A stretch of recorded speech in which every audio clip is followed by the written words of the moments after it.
Good evening, everyone. My name is Al Abdallah. I'm the President and CEO of Urban League of Tenneco County. Thank you all for taking time out of your evenings to come and visit with us.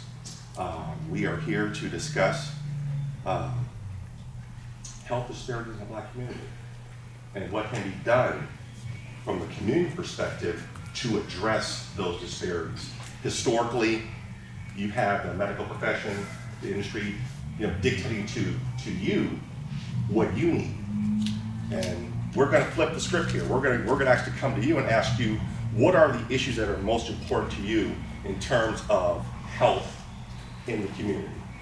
So we have a very, very esteemed panel here. We will have our moderator, Mr. Zach Carruthers, who is a retired council executive, who is also the vice chair of the Urban League of Tenneco County's board of directors. He will be moderating, and he will take from here to introduce our esteemed panel. Thank you, Al. I appreciate it. And before we get started, I want to welcome everyone and thank you very much for coming.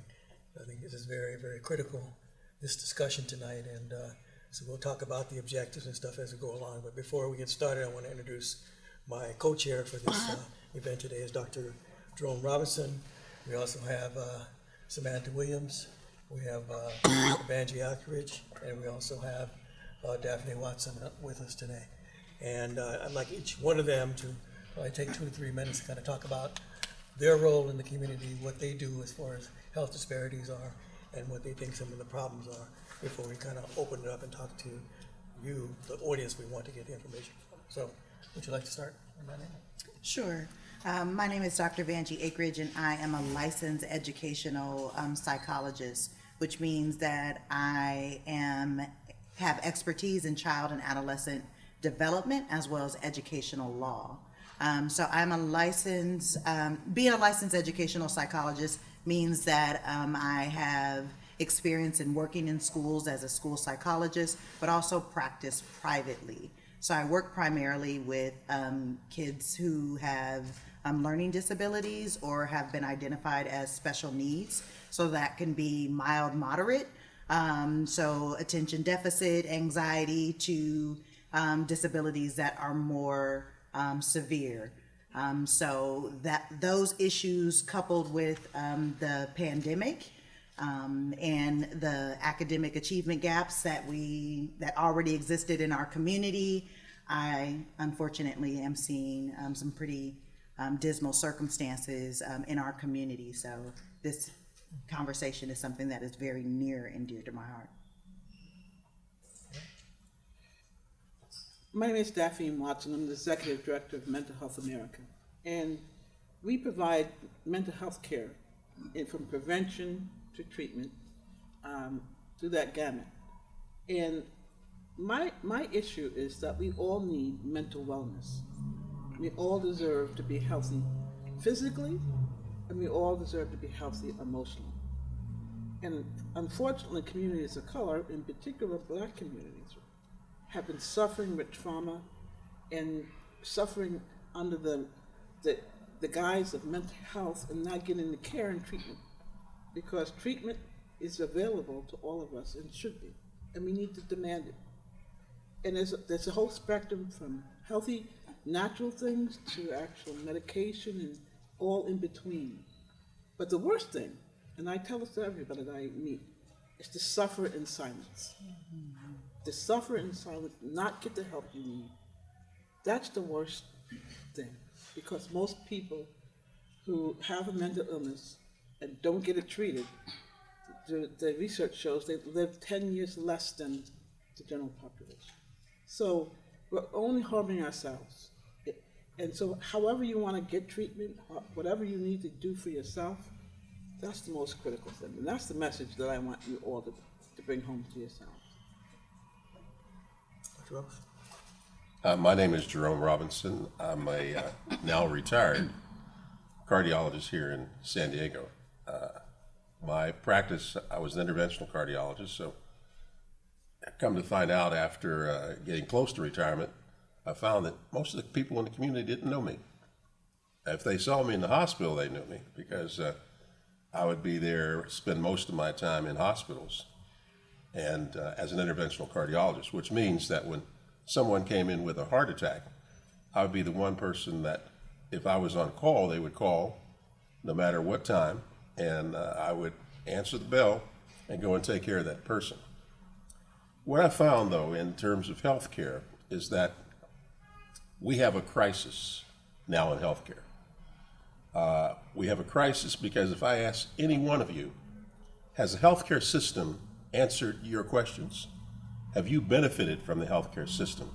Can you get your questions answered from the healthcare system? And all those are important issues because any disease process that I would mention to you, we see that African Americans suffer disproportionately. And why is that?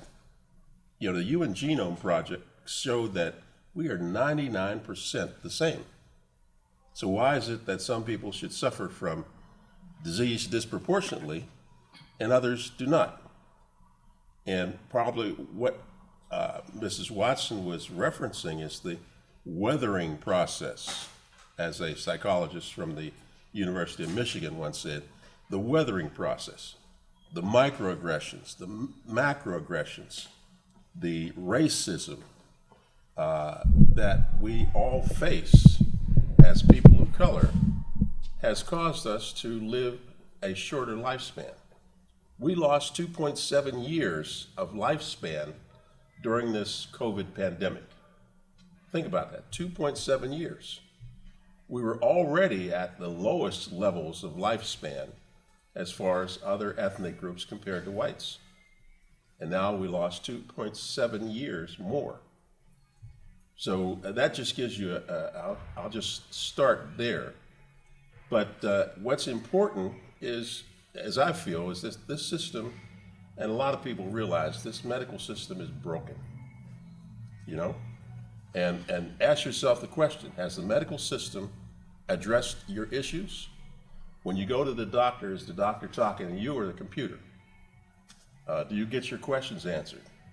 Or you could say, when you're talking to somebody, do you feel me? Do you hear me? Do you talk to me? And language is important.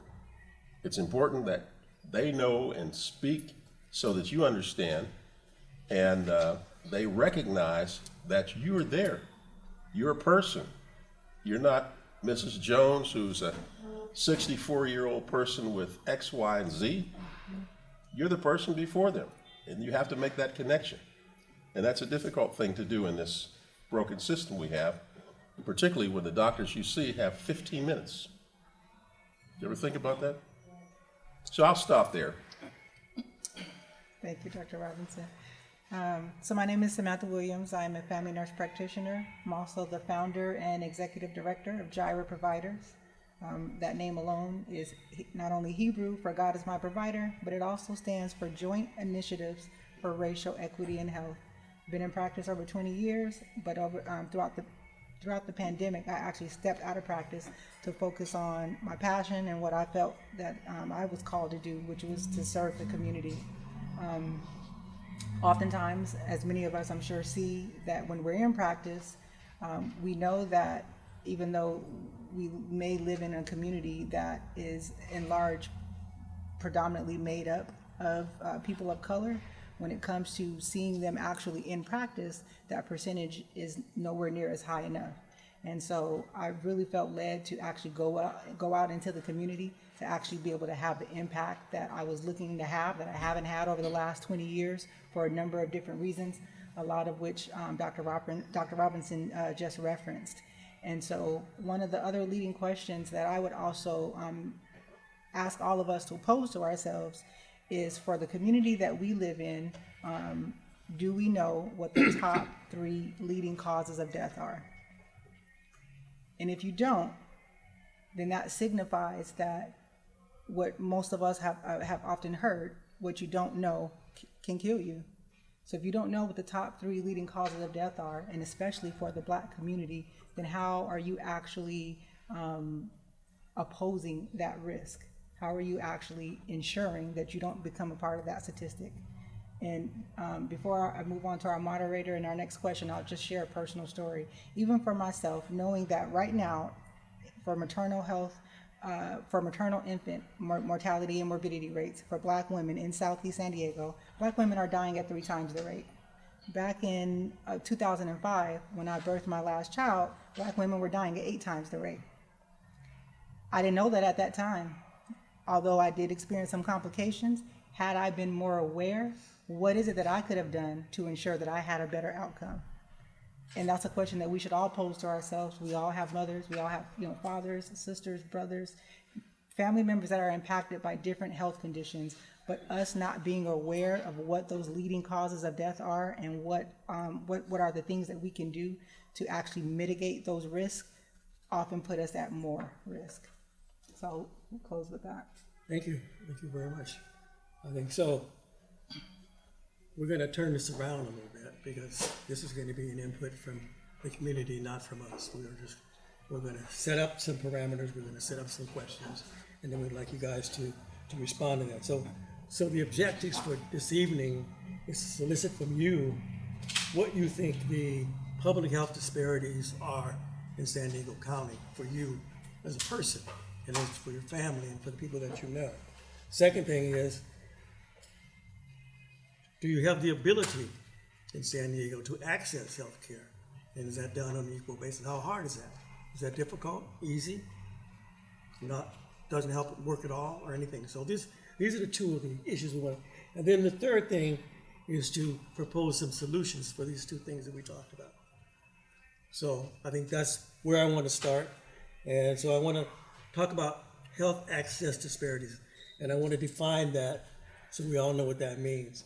So health access disparities is the deliberate input of structural barriers that prevent you from getting equal care because of your race, your gender, your economic status, or lack of health insurance. So again, a structural barrier is embedded in the system and it's there to prevent you from getting equal care. That's what we mean by disparities.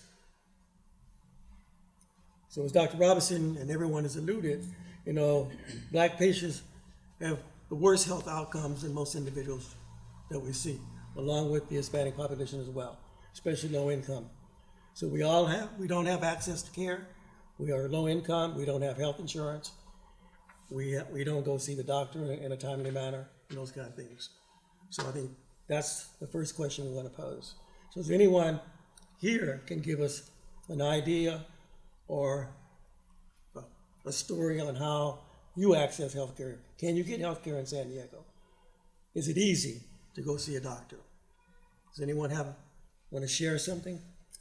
And what we're going to record this, and I guess let me just kind of tell you at the end of this whole thing, what we're going to do is record it. We're going to create an action plan. We're going to bring back to you to look at, and from that action plan, we're going to take that to the county and talk about what we want to see change. And we're going to have some data to prove what we're talking about. So this is going to be done in a very structural way so we can talk about, what is deliverables, and if you're not delivering, what you're doing. That's right. I can get access. I can get access to medical care, but it's not good. I've had like 2 cysts that I want removed, and it's Kaiser, and I hate them. I've been trying to get an appointment to get them removed for over 2 years. No one calls me back, etc. So even though I have access, I work for the county, I still can't get the care I need, even from the current. And I keep saying this is a health crisis right now, so it's frustrating. So when you call in to Kaiser, you're not getting your questions answered, they're not getting back to you. You actually get a voicemail, you leave your information, and I could tell you I probably left my information 50 times. Okay, so lack of response and those kind of things. Yeah. Okay. Anyone else want to give us some ideas? What about the county hospital here? Do you have to go to the county hospital if you go to the ER? What county hospital? They have a county hospital. It may not work, but I'm sure they have. Yes. So I was just thinking back to your first question. So during the pandemic, my oldest daughter, she's had a lot of medical issues. And we've never known what they were. So we go to the hospital all the time. And they always dismiss, oh, it's mental health. Are you anxious about something? They always send us home. It's not that significant. And then during the pandemic, they diagnosed her with MS. So all these years have gone by. And then even during that time, they were, you couldn't go into the hospital. I couldn't go in with her. And so they had her in there and they were doing different tests. They were doing the spinal without any kind of medication to numb her. And then they would get upset with her because she was in pain and then she'd have to leave by herself. And so it's these periods of us going in, going to the ER, sitting in the hallway, getting the bed in the hallway, waiting for hours for them to say she's fine, to send her home, and then have her diagnosed with a significant, chronic condition. They didn't even show her how to do the medication. They told her to watch a video. So she's watching a video on how to mix her own medication and then how to inject her, all of that. So it's just the history of us kind of being dismissed, and then even when there is a diagnosis, the treatment is extremely poor, and it's Kaiser too.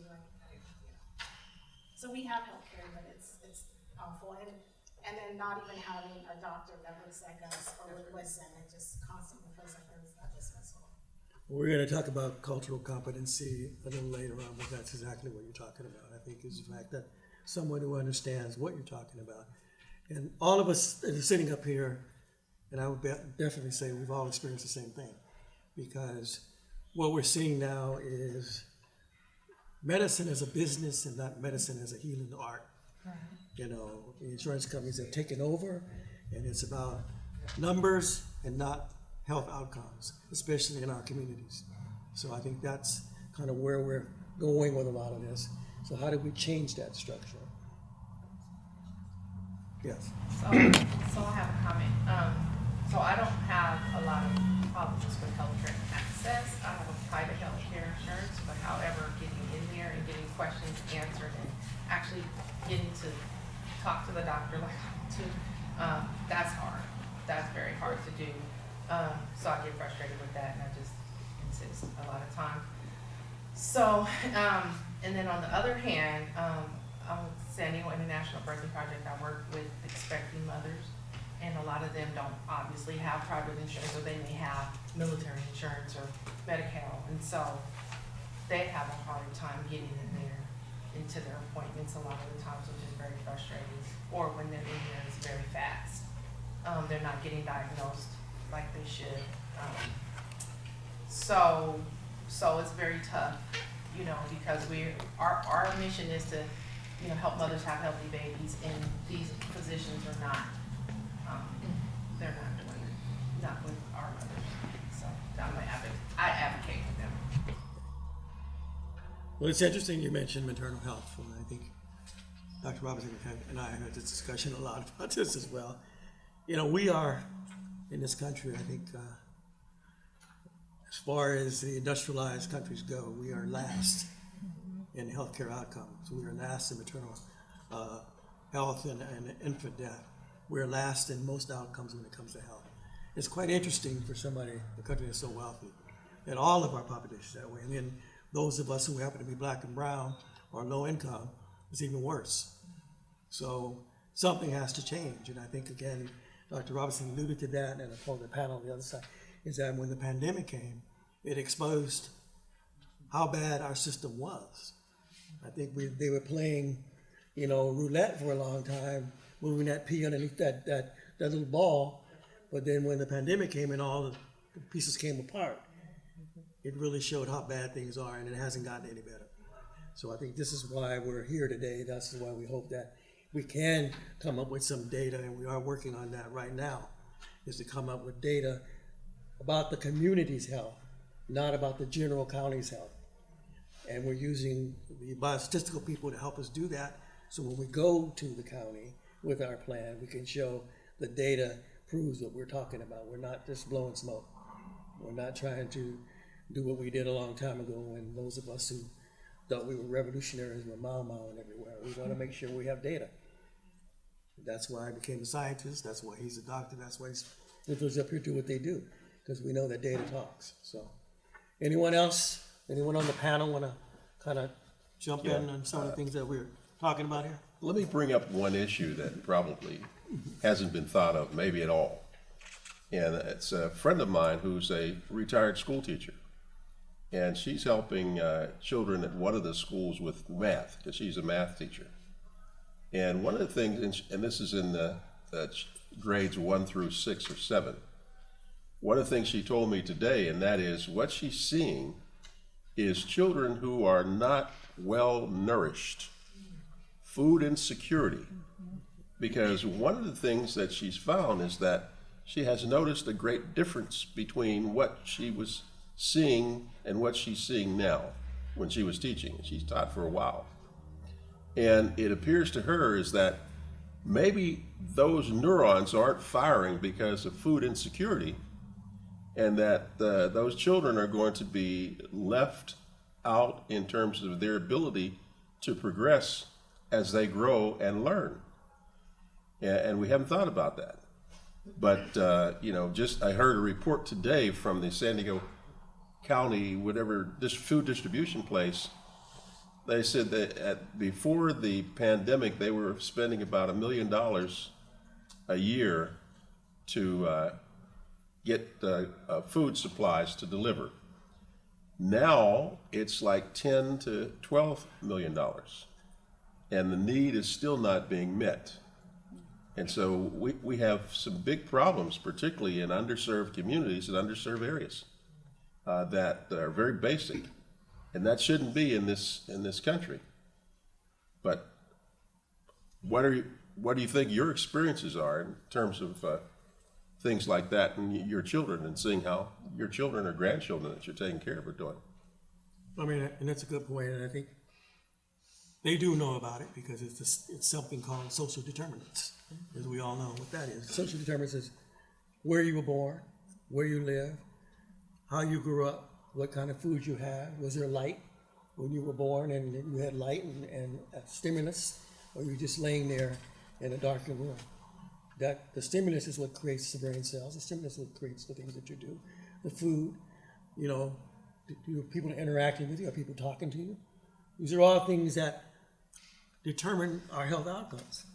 And I think these are the things that we have to work on, making sure that this is something that is part of the outcome. It's part of when you do well baby care, make sure that baby is getting stimulated, that baby is getting things that they need. They're getting books to read, they have sunlight, they go out, they have food to eat, they have fresh food, they have not fast food. And I live in Los Angeles. I went to school in San Diego, I come here a lot, but it's the same way. If you go to the communities of color, you have strip malls, and in the strip malls, what do you have? Fast food. Every fast food institution is in those strip malls. But you don't have grocery stores. You don't have fresh produce. So if I can just So please step back. shift a little bit, we've talked about physical health, but just want to talk about access to the mental health, because there are some huge disparities there. If you really talk to people about the challenges that they're having getting access to mental health, like, it is grim. Yes. There are some families that call and say that they're on a 6-month waiting list when they call their traditional health care provider in order to get mental health services for their children. Sad fact, when parents have children with special needs and are looking for someone with expertise like myself, a licensed educational psychologist who specifically has expertise in working with special needs children, my services are not covered by health care. Yes. So while I may have room in my schedule to see their kids, they cannot use their health care. So that creates a disparity. So one, they would be going to someone who doesn't necessarily have the expertise or the cultural competence to work with their children or the availability, and then they can't access their health care. But those wait lists are long, and then they have children that are in crisis. So then what happens to the very, very few of us of color that are in the community, and parents are eager to have their children engage with providers that look like them, that we are in crisis management mode. We are not emergency hospitals or providers, but that ultimately is what ends up happening. There's a crisis in the community. We get a phone call. They don't trust calling the police officer and the psychiatric emergency response team to come. So then they call a mental health provider of color that they trust, or a trusted person in the community, like, hey, can you come help me de-escalate this situation, because I know I can't call my healthcare insurance to get counseling, and it just sort of snowballs. And then you go years, this progresses for years without a diagnosis, without support, without the appropriate medication, without the appropriate interventions. And then we wonder why incarceration, unemployment, like all of these things just build upon each other. So the mental health challenges are starting very, very early. Like, the stories and the phone calls that I get are gut wrenching. The babies are 8 and 9 years old, that sometimes the first 10 minutes of my calls with parents, I just let them sob. I just listen until I can get to a point where I can help them problem solve, because they don't have access. And then I am in a place where I am limited on how I can support them, because we have a medical system that doesn't recognize my expertise, despite the fact I'm probably the best person suited to support their families. That's, that is definitely right on. If I could just interject right there, just to say that a lot of the things that we've addressed, some of the things that you guys have mentioned, and the things that have been mentioned by our panelists, really lead back to what Erickson's theory of addressing, ensuring that our basic needs are met, right? Safety and security, food, shelter. If those basic needs aren't met, then how can you actually go out into the world and be productive, right? Also, to your point, just the fact that when we talk about the healthcare system and how it's not working, how that is an intentional design. That's not a haphazard design that just happened to be that way, right? And so it really goes to show one, how much work we have to do to actually undo that intentional design.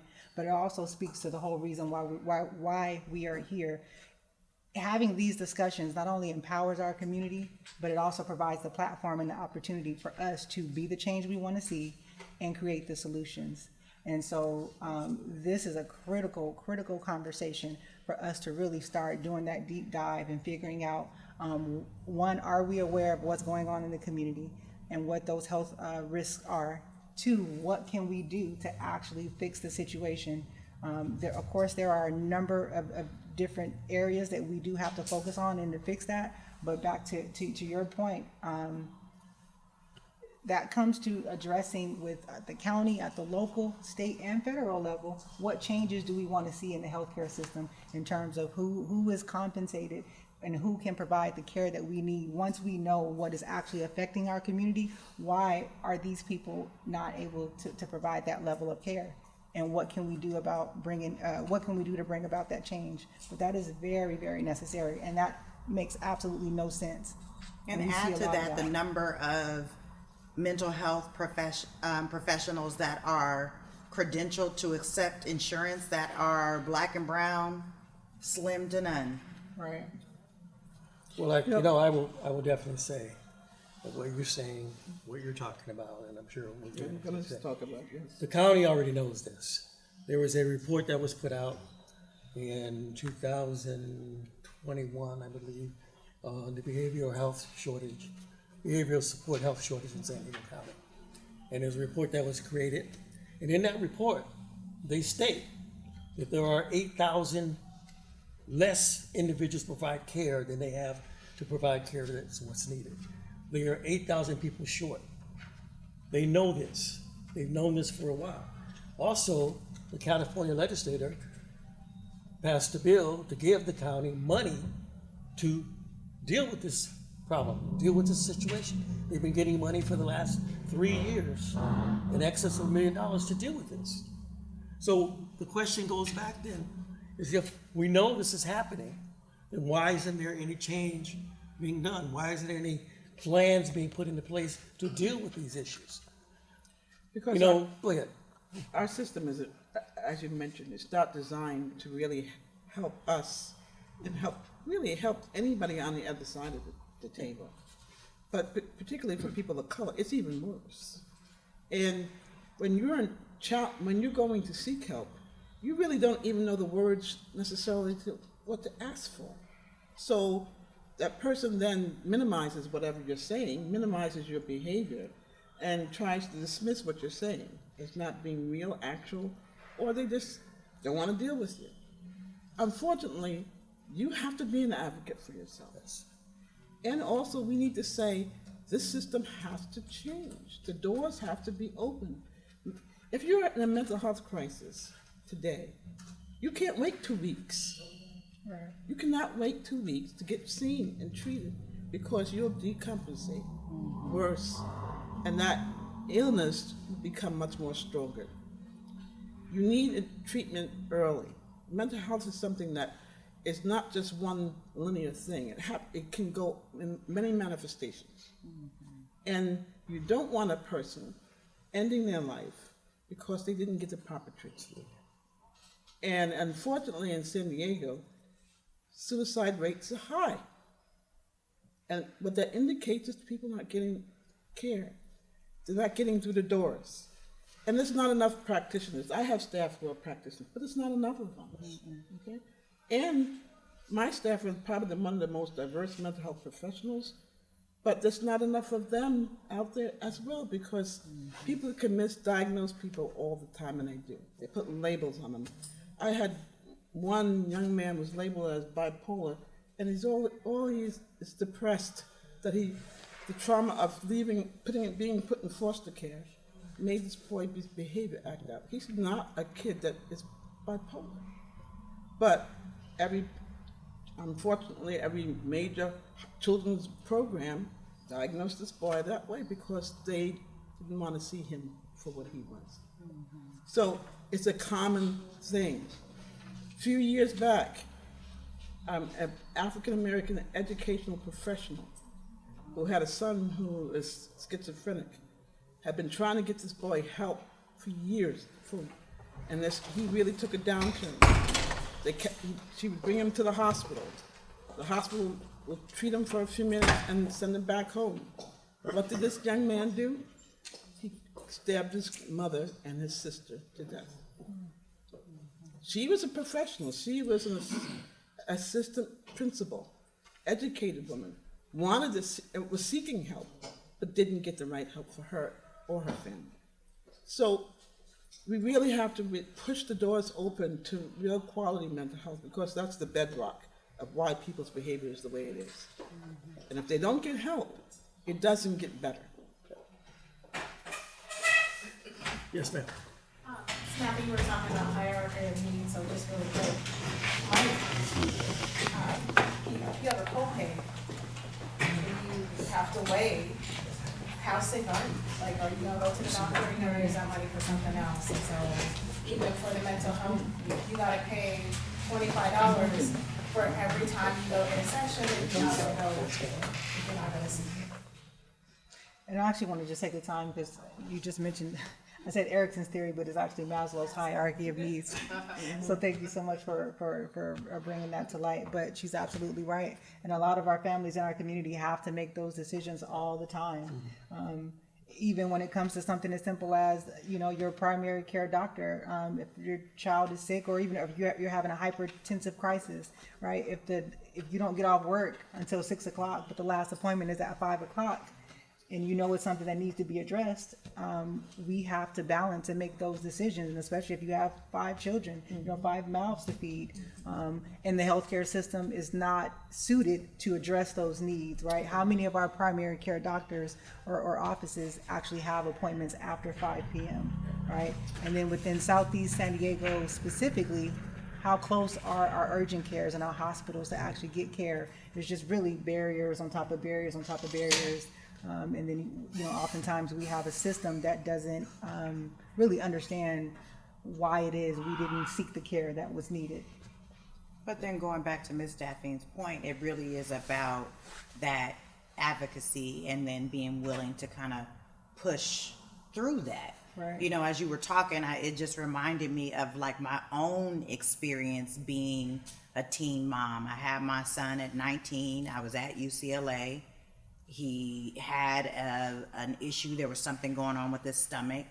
He was about 6 weeks. We're in the UCLA Medical Center. They put him in the hospital, and he was a project. Like, there are student Right.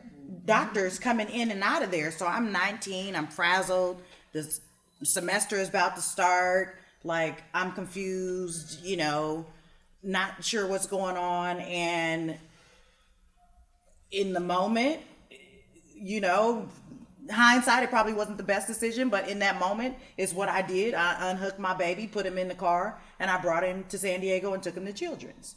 I did not trust what was going on. I prayed the whole way down here and, you know, was able to get him in, and they took him right to surgery. But it was like, you know, them looking at my little young face and them not taking, you know, for face value what I was saying. But I'm like, something is not right. And I'm not going to let let my baby be a project to this group of students that just came in here. And I mean, I'm sure they were probably calling security as I was speeding out of there with my child, but I was like, we are not gonna play this game. So I got down here, got right into surgery. They diagnosed him with pyloric stenosis. My baby was losing weight. Food was not going into his belly. Like, had I not made that move, my child would not have survived. But it does require some advocacy, and that's where I think the network and the communication really comes into play, because you do get to a point where you're like, I am not sure what else to do, but you know what, a closed mouth don't get fed. If I'm not sure what to do or what door to knock on, let me be comfortable enough to be able to pick up the phone and have that moment of vulnerability and say, you know what, I'm going through something, I need some help. And the reality is, 9 times out of 10, there's somebody who knows somebody that can get it done. Because what one parent may not be able to get done in the school system or through mental health, I can make a phone call and I bet you somebody will get to moving. I bet you they will. But that also just requires that level of energy. And I recognize that, you know what, we be tired. Right. Sometimes we don't have that energy, but as a community, we have to open our arms and let each other know that we are here for each other, to be able to give that to each other. Like, I got you. Like, if you need something, call me. I will figure it out. Like 9 times out of 10, sometimes people call me and I can't help them. But I am all about the no wrong door. You call me, I may not be able to help you, but let me give you some numbers. How do we get our system to a place where we don't need to do that, where we can trust the system? Because you're one person, and not everyone has that connection to get to you. How do we make it so you don't need to have that advocate? How do we get the system to be fair, to treat us the way everyone else is treated? That's I think really kind of what we're trying to identify, and I think that's what we need. Because yes, community, it takes a community to raise a child, to raise everyone, to support each other, but not everyone has those connections. Not everyone knows how to reach out. I have to try to help my mom navigate the system all the time. She's on Medicare, and she gets her appointment. She's going to one of the family FQHCs. She gets the care, but it's the treatment that she's now struggling with getting. She was identified as needing a particular treatment, and it's not covered, Right. and she can't afford it. But they keep telling her that's what she needs, and she doesn't know what to do. I don't know what to do. I don't know how to help her. She got a colonoscopy. She got a bill for anesthesiologist. I'm like, but you need that to have the colonoscopy, so how are they going to now bill you for that? Mm-hmm. So now she's afraid to go and be seen and get treatment, because she's afraid she will now get a bill for that. Right. And I want to double down on her question, because I know you said that there was a report that was out there. So if the county or folks know this information, then why do we keep having this conversation? Like, where is the breakdown in the communication of us sharing our needs?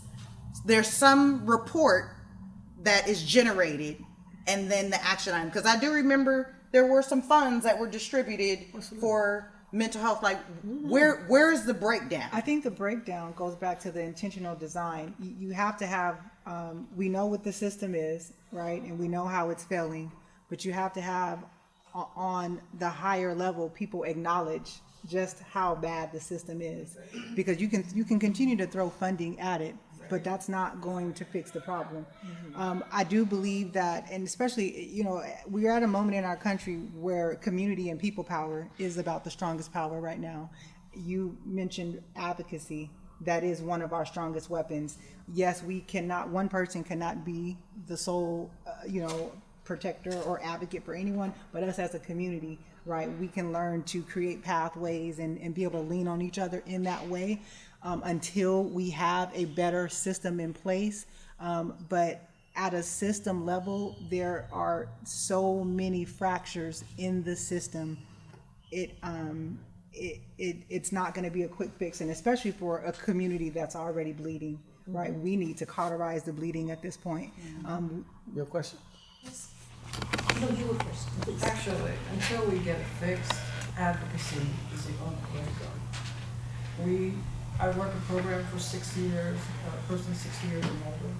I advocate for my clients. I go to the doctor with them. I sit down with them. We make a list before they go to the doctor and hand it to them when we get their door. 9 times out of 10, they're glad to see me. They don't know who I am or what I know, but I know what to ask for, and they don't. Just to give credence to what she's saying, and I know a couple of fellow community heroes in the room, most of us that especially are really deep in the community doing that type of work, or even if you're not, and just the fact that we've advocated for people, you could almost say you almost have 100% success rate when you have advocated for someone. That is not a rate that our system has, right? We have a person in the audience that I know works with moms on the maternal infant health, and they have 100% success rate with their moms delivering their babies healthy, without those maternal health complications. For our organization, we just implemented a program to ensure that community members for not just for Southeast San Diego, but that is our target population, ensuring that they get treatment for COVID, because a lot of people didn't know that it was available. 100% of the people that have come through our program have gotten treatment within the first 4 hours, and as well as a number of other services, in regards to wraparound services for the community. Right, that's not a system design when it comes to our healthcare system. So it really does, unfortunately, right now come down to people power, community. And that is a beautiful thing. Of course, we want better, but it really goes back to the strategic model that you mentioned, and that is that self-sustaining community model, us having the solutions, us deciding and knowing what it is that our community needs. And then not that we would need to provide them all, but then we, at least with our awareness and our capacity, can then push the system to say, through the data you've collected, we know what the issues are. Through what we're seeing in the community and our own advocacy, this is what we want, this is what we need, this is what needs to happen, and pushing it at that level. Question, sir? I actually just had a comment. I was thinking of this particularly because I have this same issue in education. I was talking to somebody about the educational system. And we need to get to a point where it's not just, and this is a great forum and a great place to start, but I think the American system kind of forces us to be individualistic through capitalism and its other ways. But we have to, as Black people, and that's what I advocate for, Black people. So we have to kind of consciously unlearn that, just like we learned some of this other trauma that we have, and just realize that your problem is my problem, that Ubuntu, your problem is my problem. We can't just be like, well, I got good service, maybe because you got a little more money, or maybe you know somebody, but we have to really advocate and then hey. Yes, so we have to actually have to do work. We just can't be like, well, it's not the worst for me. We have to actually do work and not just, we have to, sit in that problem. Absolutely. No, I think when we talk about, the first thing we talk about is structural barriers. Structural barriers are built into the system to make it not work. Right. So you have to change the system. The system that we have now does not work. We also have to make sure that the people who have the money, and there is enough money, if you really think about it, to do this, but they're not accountable to us on what they're doing. They bring the money in, they give the money to certain contractors, those contractors get funded every year, and there's no outcomes or deliverables to come to us. This is what we're talking about now. How do you go and make people be accountable to us? What do we need? We don't need lip service, we don't need the things that are going on, but we also need a network that we can fight for this stuff. We can go and make people be accountable. You vote, you make them move. They don't want to do the work, they move. We have to be that kind of community. We can't just sit back and say, I'm gonna get mine and I hope you get yours. That doesn't work, it has never worked. Yes, ma'am. Did you have a question? As a deterrent. The copay that we have to give up when we go to the doctor, it was instituted as a deterrent. People can't afford it. Most of the time, they were talking about spending that $25 someplace else for the household. It was instituted to make sure that you want to go and you got a problem. No, I mean, I don't think, I think what you're saying, we all agree with. But I think the thing is that there is money out there to pay for some of these services. There's money to deal with the things we need. There's an ability to create a clinic that's open from 6 at night to 12 midnight. There's a way to shift things around to serve the people in the community. It's, you don't have to shift yourself. They should shift to us. Exactly right. Why is the clinic only open from 8 to 3 when they know people don't work until 5 o'clock? Because I don't have to deal with this. Because the insurance company is looking at my dollars. So it's not about serving you and getting better outcomes. Again, I think most of us in this panel, we've had this discussion. I know you guys. It's not about. It's got to be changed completely. Completely. Yes. Thank you. I'm Elizabeth Bustos, and I am the equity liaison, and you've referenced the county. You've referenced the county a number of times. I am the county, and I'm very privileged to share space with you. So thank you for giving us permission. This is such an important conversation, number one. We talked about the social determinants of health. Clearly, one of those determinants of health, if you will, is racism.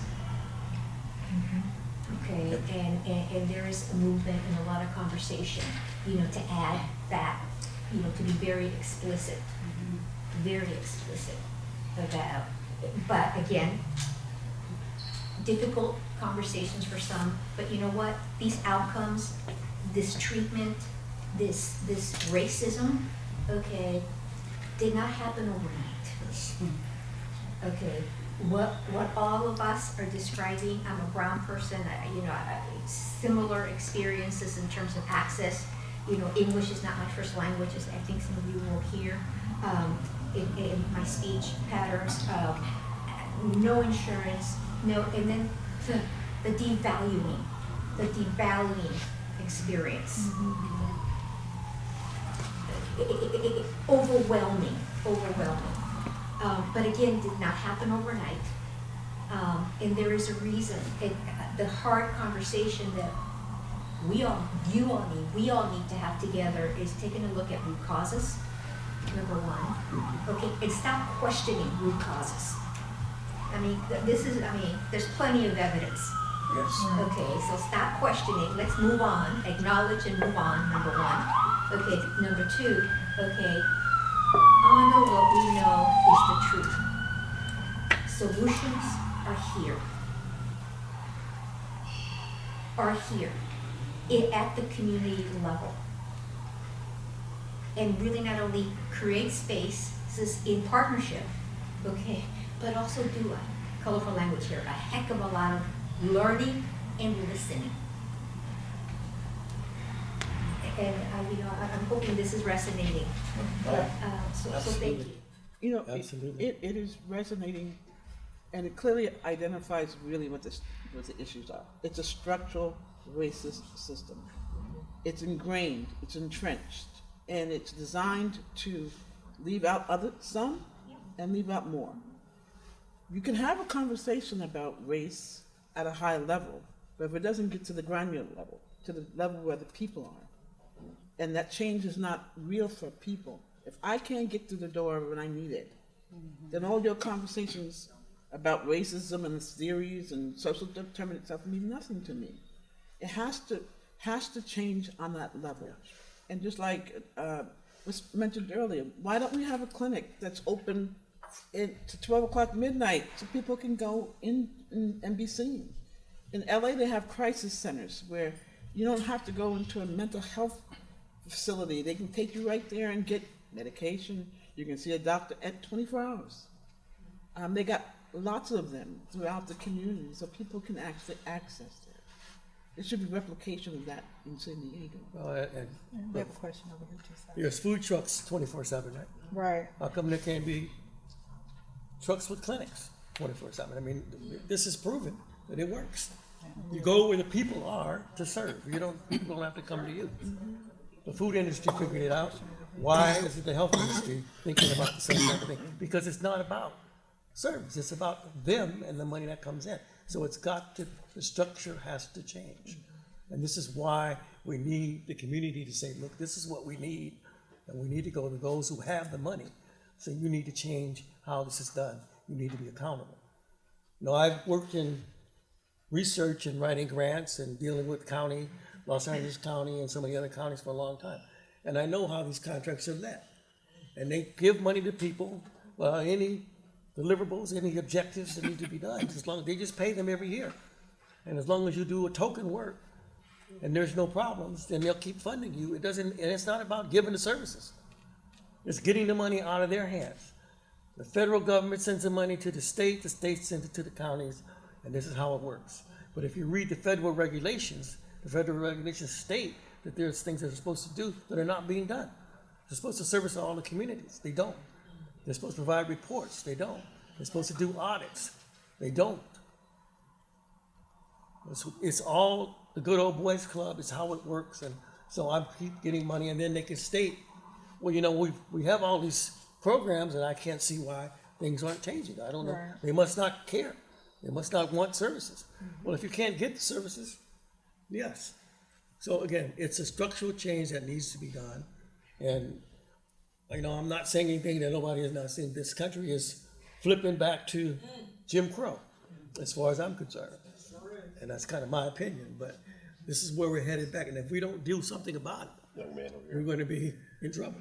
Yes, sir. Well, I was getting triggered, so but I was just saying that the young lady from the city, I would investigate more anti-blackness because almost anybody can experience any form of racism. So racism is very broad, it's very confusing for a reason, but what we're seeing, and the reason why you see the people here is because of anti-blackness. I mean, in certain parts of this country, we have poverty that's like third world. We have Lowndes County, they have open sewage, it's like third world. We have the black women mortality rates during the pregnancy is the third world country rates. So you can't hold this as a racism lens because the people in this room know if we go to different other races, we get a treatment that's similar to whiteness, and we know the history.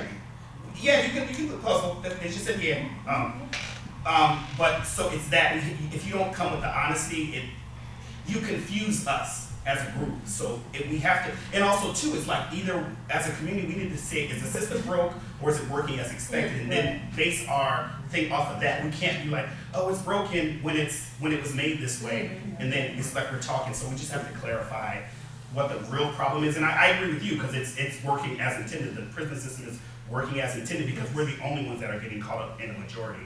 And in the health, we're getting caught up as a majority. So we have to, I don't know, I'm from a framework of anti-blackness, so I tend to deal with that because we live in a global country. So, but yeah, I just think we have to look at that. And I would investigate that as opposed to racism, because racism can send you on a goose chase. That's how it's made, to confuse.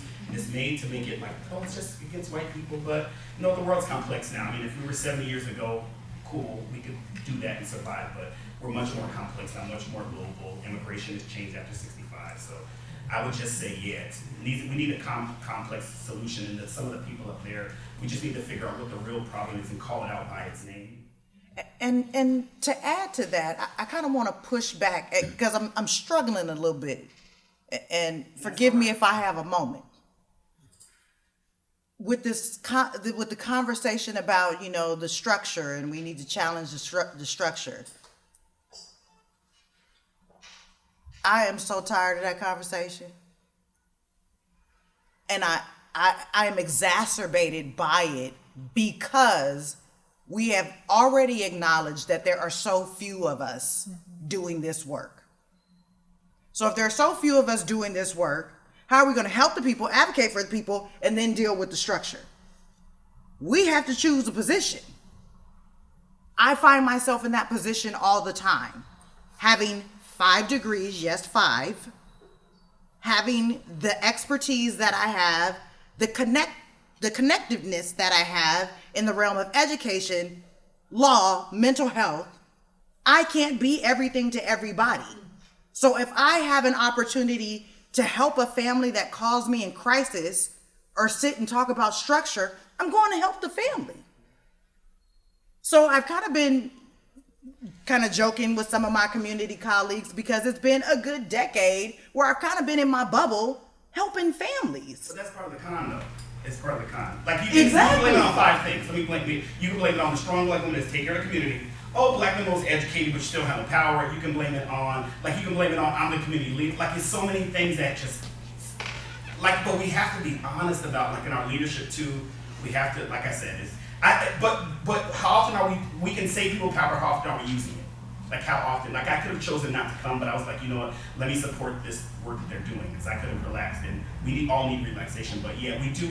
I don't know if we're truly calling on people power, and people power that means something. So not just representative, and not just a black. I hate that whole black place and a high place, black place. That's it's old, and we keep on losing for that. So we have to just. But I think that's the conversation, though. If we're talking about the structure, let's have a real conversation about the structure. Let's really go there. Let's really go there. We can count on a hand of, the folks that are doing the work. You see the same folks at the same events. You go in, you hug everybody. It's the same thing. Pause right there, though. Let's pose that question. I would love to hear from the audience. Absolutely. When we talk about empowering the community and being the change we want to see, creating the solutions, how many of us feel like in the last 2 years that has ramped up 50%, 100%, 200%? Do we feel like as a community that we're stronger than we were 5 years ago, 3 years ago, 2 years ago? I definitely have my opinion, but so what is it? Posing that, I would love to hear from a few of you guys before I give my opinion or before we share our opinions. Most of us here are out in the community. So what do we feel like we have seen in terms of support and in terms of, historically what was or wasn't there before? I would say yes. I would say yes as a whole, just on my travels, in the sense of when you say community, it's like pockets of blacks. It's not, but just in my daily travels, in pulling over, I seen a black couple pulled over, broke down. There wasn't that apprehension, there wasn't that aggressiveness, there wasn't openness. As I walked up, how can I help you? Do you need anything? What's going on, bro? There was a reception there other than you just looking at me like, wow, you straight setting me up. I'm looking around. There's more of an openness or a willingness, I feel like, and I think from COVID, that's the only thing I can really attest to it, or either I'm getting a little closer to my Lord and my light is shining, but that's the only thing I can attribute to that it seems like on a whole, walking through Walmart, opening doors, greeting people, hey, I got this bag of groceries, my partner he's good, did you want it? You're not looking at it like it's poisoned or I'm looking in the door, you know, where everything just feels like it's a setup. Are there any For the most factors? part, everything is. Are there any factors that you think have brought about that change in the last couple of years, or? I think America as a whole. I think economy. I think jobs. I think America as a whole has caused that each one reach one. You know, that neighbor that you see, that water's cut off, and you know, I remember with me and my daddy. You know what I'm saying? You get that garden hose next door, and you fill up them buckets, and it's not a problem. When you come up, shoot me 20 for the water bill, and we're happy neighbors. You know. And when they were asking, I was like, wow, you know, it was just recently, obviously we moved, but I'm thinking past 3 doors down, I couldn't tell you who lives there, you know. Yeah, I agree though. I feel like the community's gotten a lot stronger. I think we working with moms, first of all, they become a lot more open, seeing that how they understand that we're there for them, and the advocacy that we've been teaching them, that we've been doing, they've been watching, and just the community coming together as one. And with COVID, it was really hard, obviously, because we couldn't be in the hospitals, but I mean, like, I would stand outside the hospitals half of the time, with letting my moms know I'm there. And so, some hospitals were very generous and some weren't, so, but I wasn't leaving, so they knew that. And so, with that, moms in the community coming, they're just coveted, we're coveting each other more. I feel like it's more coveted, that in our, at least where the realm I'm in. Now, I'm not really mental and stuff like that, but with the moms and pregnant moms, I think they felt like they didn't have any other choice or anybody else to help or to reach out to, because a lot of the facilities were not helping them like they should. You know, you bring up some interesting points, and that is in terms of what you do. If a pregnant mother goes through their pregnancy and it's a person that looks like them, same color as them, can speak to them and identify with them, guess what? The mortality for that mom and child decreases dramatically. Yes.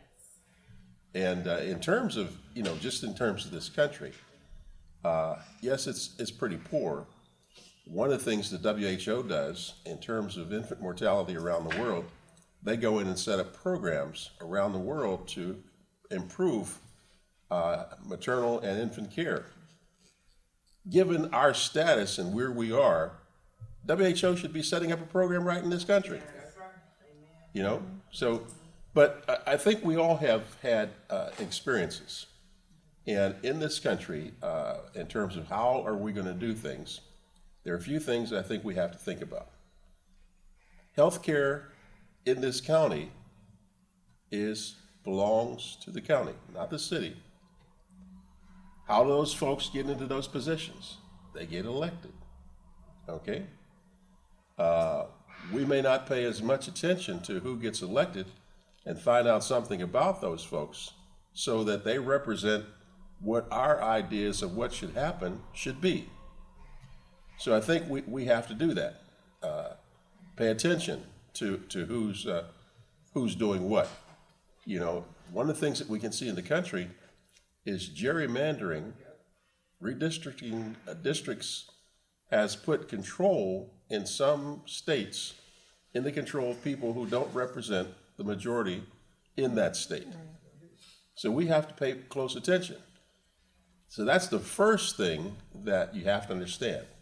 In order to make changes in this country, in this healthcare system, I think you have to look, how would we do that? The first way you can do that, make your voice heard politically, okay? While you make your voice heard politically, get groups of folks that think like you, that you can all be around each other to support each other. From that nucleus, you can support other people that you know that might need some help, because we all need some help, okay? And we have to think of it that way. That's how we're going to improve our situation. And if you want to know about this system, the racism in this system, I can take you back to before 1850 in terms of historically where we were. So if you think it's not a system, it is a system. It was never designed to take care of us in terms of healthcare. Never. It was designed to work against us in terms of healthcare.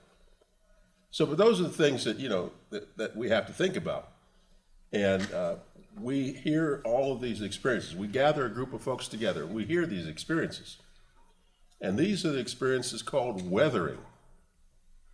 And these weathering experiences get passed on from generation to generation to generation. And when we ask, why is it that we die early? It's because of all of those factors. The weathering. We talk about, you hear in the papers, you hear in the press, you hear in the news about certain minorities having problems because they're being discriminated against, and there may be some shootings, okay? If you look at those kinds of incidents, and they're bad, no question about it. We look at those kinds of incidences, and in the United States, black people have more of those than anybody else. Let's understand what the real truth is.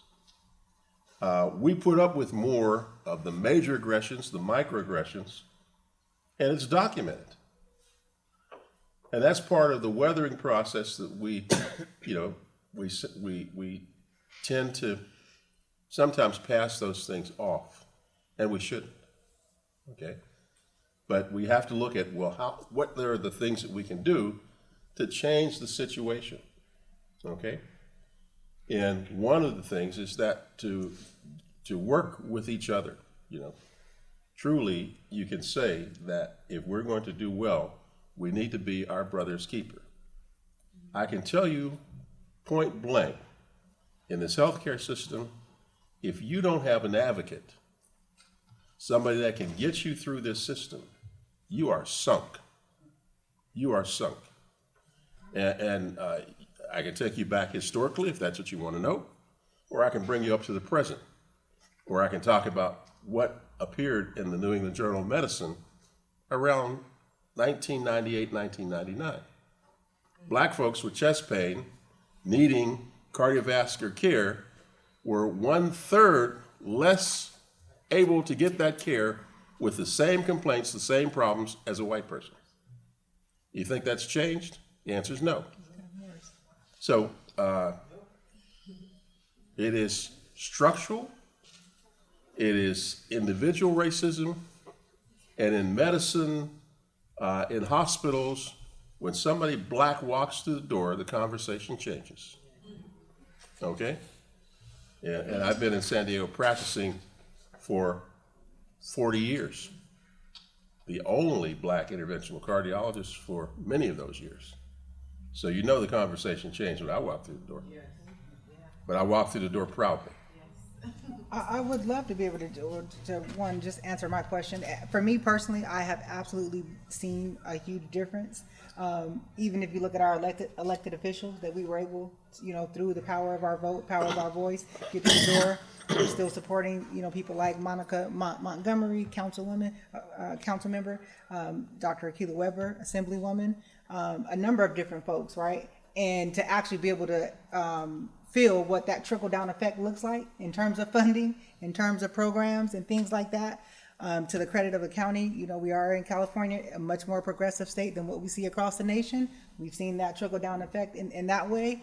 A lot of community members that I see and support in the community, people that I didn't even know 2 years ago, 3 years ago, a lot of different events that we're having in the community, this just wasn't happening.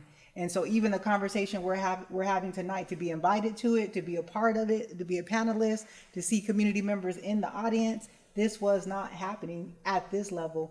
And so, you know, our goal is to just really build on the momentum of that and keep pushing that. I'm so sorry I interrupted you. I think that's great that is your experience, but I've been doing this a long time, and for me, this is redundant. I'm just being honest. We've done this, so I'm listening intensely and really hopefully that something different comes out of it, because we legit have done this. Like, and you're right.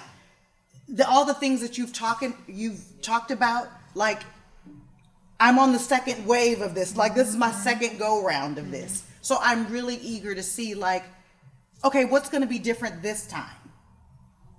Let me speak to that, if you don't mind. One of the things we want to do with these forums like this one tonight, we want to get more comments from you guys. You don't need comments from me. We want to get comments from you about what your experiences have been, and from that, maybe some ideas of how it can be improved. We're going to take this information, and we're going to do many of these throughout this whole county, and take that information, put that information together, have some statisticians help us, some writers help us, and we're going to propose a reimagining of how care is given. Okay? So we're not trying to do this to just talk. There's a purpose. And that purpose is that somewhere, sometime, somebody has to start the ball so that we can see if this healthcare system can be reimagined in this county to improve the healthcare of all people, and particularly black people and people of color who have always been left out. And I would say before we go to her, he has had his hand up for a while. There's a couple things. I think, I don't know, I would disagree with you because we're in a weird cultural shift right now that I'm living through. Like I'm thinking of, after George Floyd, I think it's a lot of performance, personally, and I think we're in the middle of a culture shift, whether like, whereas Kamala Harris, the first black woman, and then we got there's so much stuff happening. I'm trying to think of George Floyd, Juneteenth, the holiday, like all this stuff is happening where we're in the middle of this kind of consciousness change, and we have to see if it's going to be results, because we've only gotten symbolism. So I get what you're saying. It's like the way this country has shaped history. Now they're also getting rid of history, and they're making it like, oh, we're doing all this stuff, we're getting rid of statues, but our outcomes are still the same. And I would say to the brother, the doctor right there, I would say, yeah, but it sounds schizophrenic because you can't say that this is the same problem. And I've read some books as well, and I'm not even at your level at all, but I've read even The Rat Was Right. I love Medical Apartheid. We have the same problems. You can't keep on asking us what the problem is if it's the same. If you're saying it's the same from 1850, then you don't need, let's just go straight to the solution. We don't have to. It just, to me, it sounded a little, no shade or anything. No, it just sounded like, hey, we don't need to keep getting comments if the same. My grandmother died, they're not treating her, they're not getting surgeries, copay too high, like it's the same thing. So we don't need to keep on collecting all these opinions. Do I sound crazy? I could sound crazy. I'm old to sound crazy. I've been to other ones like this. No, you don't. No, you don't. I mean, I'll tell you one response I have to you, and that is, one of the things in healthcare folks are always doing, they're bringing a program to the community. It says, community, here's this program, you take it. What we're trying to do is do the opposite. We're coming to the community and say, what are the things that you see? How can we put all this information together and then try and reimagine what needs to be done? That's not been done. So let that be a cultural shift for you. You know, and I go ahead.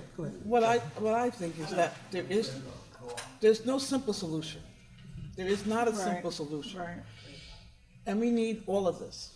We need, what Vanjie said, we need to start moving this to a different level. But like you said, acknowledge what is there and what has happened. But how do we build it? How do we tweak it? How do we change it? How do we adjust it? We have to have the voices of you, the people, and all of us collectively being reminded of how and what we need to do moving forward. Vanjie and I, we go back, and she rattles me and she tells me this, that, and that, and that's wonderful. I need that, because you know something that tweaks my consciousness when I design something new or I fight for something new. I hear that voice and I know what it should be like. So I applaud all of you for being here. I think this is a great opportunity because a lot of people are not here that could be here, but you've taken the time and acknowledging the importance of being here. These gentlemen have been working at this for years, and they're experts in understanding of knowing what needs to happen. They've seen these fights, and they've been in the forefront of it, and they're asking us to help in bringing the change that is necessary. But there's not going to be one simple answer. There's not going to be one simple fix. We're going to have to be willing to be in the fight for a while, till we get the change we want. And we have to be okay with pushing each other's thinking. There's going to be some things clearly that are said that we don't agree with. And being okay to muddle through that conversation to come to some kind of shared understanding. My experience is not the next person's experience, but being in a room with people who have a shared kind of common goal to be able to listen enough to extract some information that is useful. Right. But like I said, been in the game a long time. We need the Vangies. We need somebody to push you and to make sure you stay on track, because it's not a battle that's going to be over tomorrow. This thing happened. Right. It's been 300, 400 years we've been going through this. And it's not going to change overnight. It's not going to change by itself. It's not going to change till we stand up. But you need somebody to keep saying, okay, well, what about? What about this? Did you do this? Let me push you. You need that. And this is why it's important that we're all talking. We don't all have to be on the same page. We just need to understand that there is a problem that is affecting all of us. And it's been going on for a long time. So how do we change the narrative? How do we change what we get? And if I'm paying my money, am I getting my services? And we're all paying into this, but we're not getting anything out. None of you will go to a car dealership and pay $30,000 and never get what you got. Oh, well, nice for you to give me the money, but we'll give it to you when we get around to it. Or send you something if you didn't buy it. You're not going to, but you do that now. And that's what Dr. Robinson's talking about. We have just gone along to get along so nobody will mess with us. But at the same time, we're not getting what we need and we're not getting any better. And there are programs around the country that are working, and I'll get you in a minute. Well, there's programs around the country that are working about maternal health.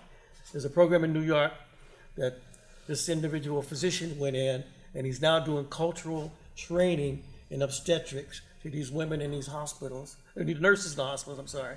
And now the outcomes are better. Because you're not, when I'm saying I'm in pain or I'm bleeding, people are not ignoring you. You're explaining to them, this is what you need to do. You can't just walk around and act like there's nothing is happening. And it's not about whether you have money or not. If you guys remember the case at Cedars, woman died, bled to death after she had her baby because nobody paid attention to it. And her and her husband were very wealthy, but they never came into the room. And then when she died, oh, I'm sorry, we should have been there. Are you talking about the black woman? She's a black woman, yes. And he sued Cedars, but he didn't bring back his wife.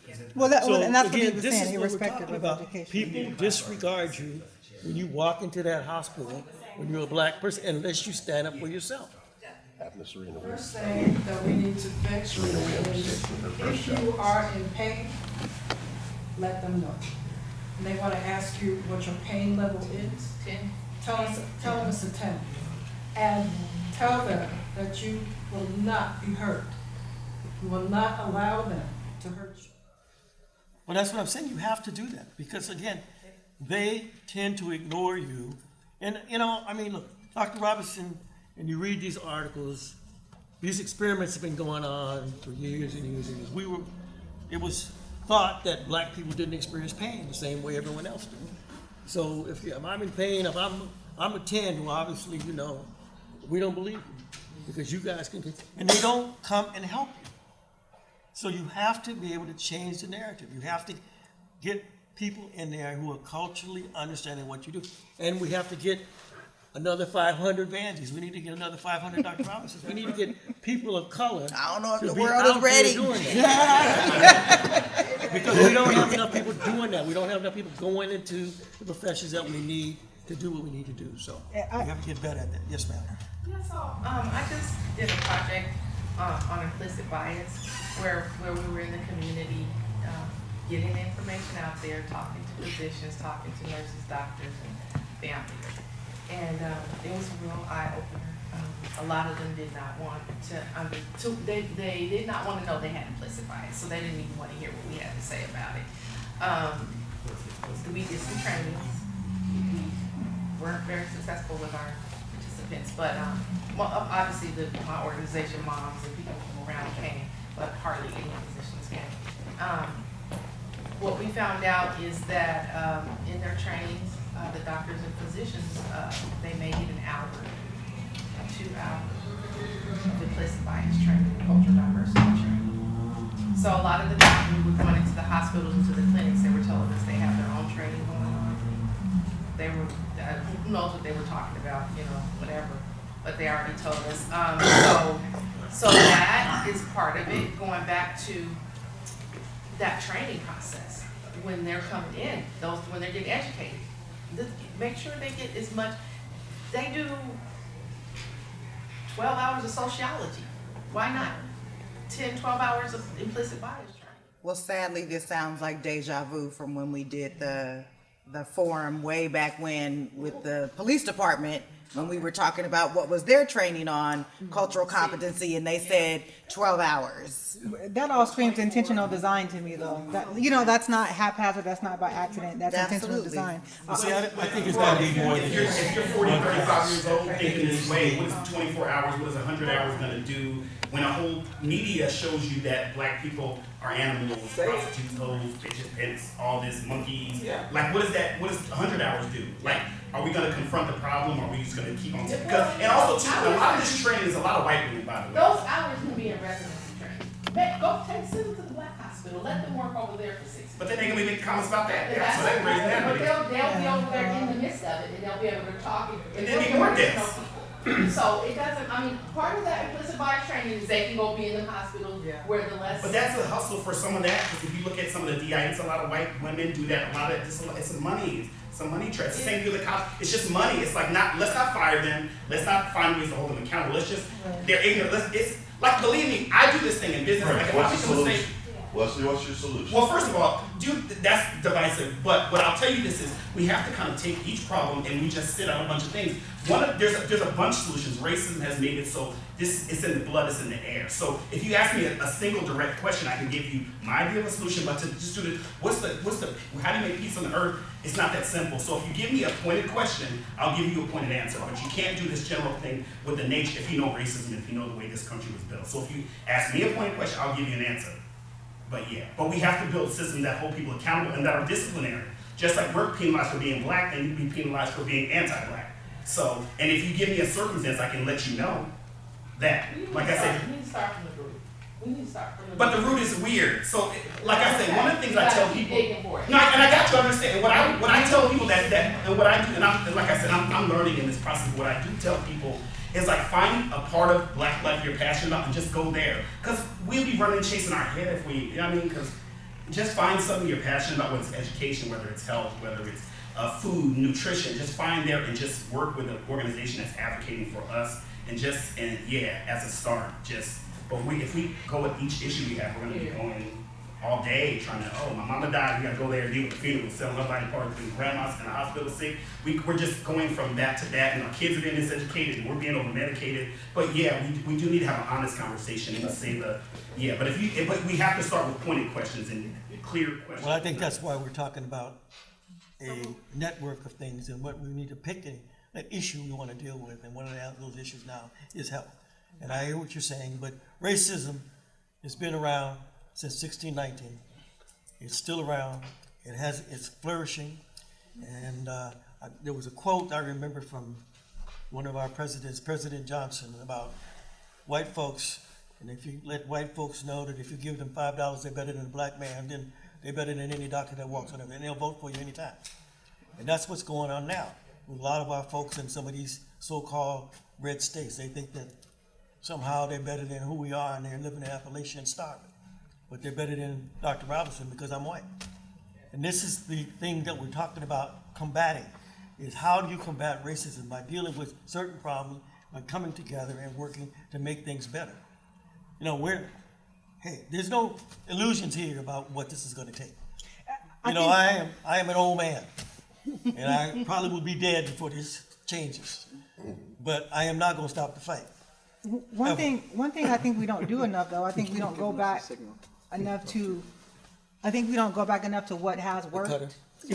Right? There has been intentional design in terms of tearing down what has worked for our community, especially when you talk about the Black Panther Party and the food programs that they had and things like that. You talk about our black leaders. And so, we, for a number of different reasons, have, after those systems or the designs that we implemented were torn down, whether we scattered or whatever we did, we went away from that. I think that that's one thing we should also look at. I did want to make a point of clarification just in terms of us really acknowledging the state of the reality of where we are.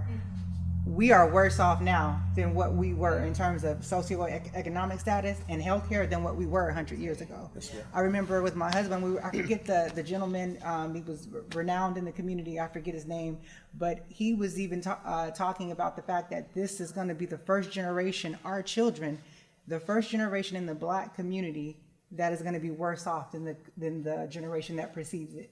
That's how bad it is in terms of socioeconomic, status in our healthcare. And just to give one more statistic specific to Southeast San Diego, I'm not sure if many of us in this room are aware that 50% of this community is 200% below the poverty level. Oftentimes we look at, just who we interact with and who we engage with, and then we think that, oh, because I'm doing okay, you're doing okay. But what about all the voices that aren't heard and all the people that aren't seen? 50% of this community is 200% below the community, below the poverty level, and I actually think it's 40% right now. 2015, it was at 50% somehow, and those are pre-pandemic numbers. 40%, right? That was 2019. So who knows what it is right now? There is a lot of work that needs to be done. I interchange Vanjie's position sometimes. Sometimes I'm right where you at, and I don't want to hear, this and that. Seriously, and it takes, empowerment from us all, grace and mercy. I sure need sometimes people to kind of lift my spirit and kind of get me to see something, because I'm not seeing it at that time either. So I completely understand where, and of course we know we're not a monolith as a community. But yeah, it's a controversial topic, very difficult to be the one trying to address it and the one going through it at the same time. So I don't want to stop this, but my person is telling me if I don't, my head's going to get cut off. So we have to kind of slow down and get out of here. But I want to first of all thank our panel. I want to thank all of you guys for all your comments and you guys for coming. I really want you to go out, and the next time we have one, bring a friend so we have more people. I think we have to continue to have this discussion, and we have to move forward. I think it's imperative if we're going to survive. And I think we're in the survival mode again. We keep going up this up and down these valleys, and we're in a valley right now, and we got to get out of it, and we got to fight back. So we'll have more of these. So Yes. Thank you very much for coming, and I hope you put your name in, because we will definitely be keeping in contact. We're going to put these comments together and come back with something else. So thank you.